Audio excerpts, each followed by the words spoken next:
2021 is over, and the world is just as shitty as ever. And just to add a cherry to this shit Sunday, Betty White. Are you kidding me? Unfucking believable. I was bummed the fuck out. Now, many of us use video games as an escape. It really is the thing that makes them special. But unfortunately, 2021's games couldn't keep pace with the shitstorm of 2021 as a whole. Ugh, fucking Betty White.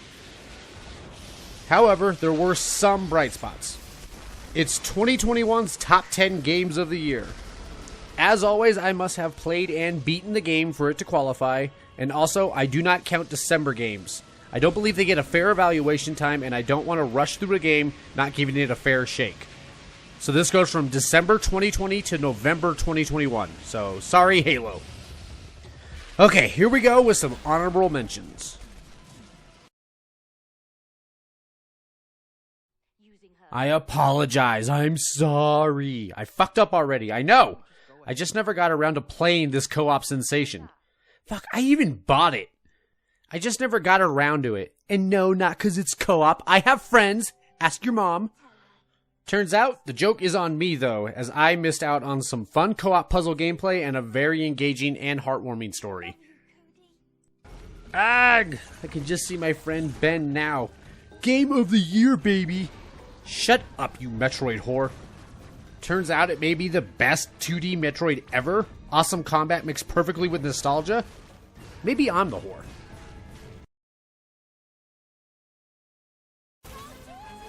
I'm shocked it can make it to the top 10, especially since Marvel's Avengers was so meh.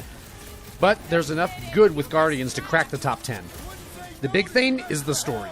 Good character and narrative writing lift this from just another cash grab movie game. There is real heart here. Throw in some awesome set pieces and fing fing boom, and I'll throw you in at number 10.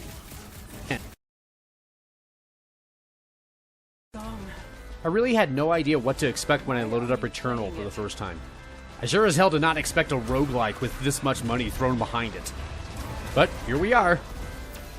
The game won't be everybody's cup of tea. A vague, lackluster story mixed with precise third-person combat, throw in extreme difficulty, intense boss fights, and a lot of patience and experimentation with weapons, with just a dash of luck.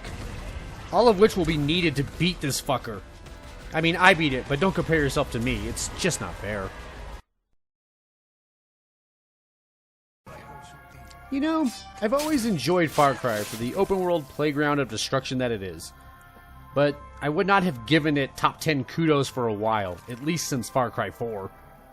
Luckily for Far Cry 6, 2021 was a weak year for games, and its first-person hijinks were a welcome addition to this year. I really enjoyed the game embracing the fact that it's a fucking video game, and letting you play with all of its guns, explosives, vehicles, and alligators. I mean, let's admit it, all the best games have alligators. Here is a series I was new to. So I did a quick run-through of the first, and loved it, so I immediately jumped into 2, and was expecting more of the same, just with more polish and more up-to-date gameplay. I more or less got exactly that, but I think it's a tad overrated for the year. I have issues with the story and where they took it from the first game. Also, the gameplay is basic third-person platforming. Still, it's a weird fucking game, and I love weird. Number 7.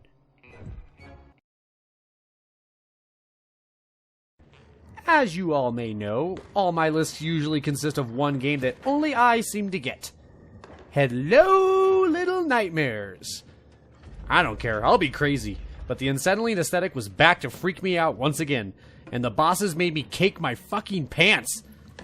That's exactly what I'm looking for from a sequel. All this makes me willing to overlook the clunky puzzles and mediocre platforming. Well, I mean, not completely overlook. We are talking number 6 here.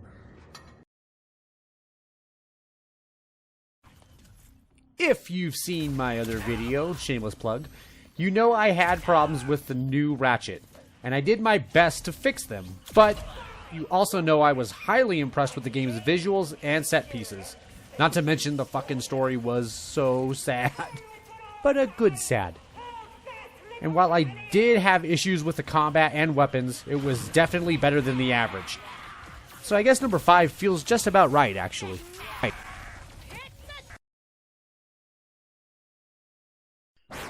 I don't know how many people picked up this 2D action platformer, but if you didn't, you're missing out, you stupid bitch. Gameplay felt great and responsive, very Mega Man. And the music was my favorite of the year. Just bob the head kind of shit. The only thing missing was a duck mechanic. Missing inexplicably for some reason. Other than that, this game was fucking awesome. It was a hidden gem for sure.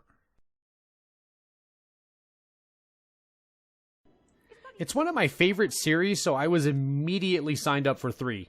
Despite it honestly just being more of the same. Also, this is Hitman 3's biggest flaw. This game thinks it can just walk in, throw new maps at me, and that's enough? I guess it is for 2021, you lucky bastard. I suppose there were some good maps and more Hitman fun. Okay, take number 3. But Betty White is not happy about this. Okay, I'm gonna get real with you. Resident Evil has been on a hot streak for me. Enjoyed the remakes, and I love 7. So come on over number 8. And honestly, aside from some pacing issues and some bullet spongy boss fights, the game really fucking nailed it.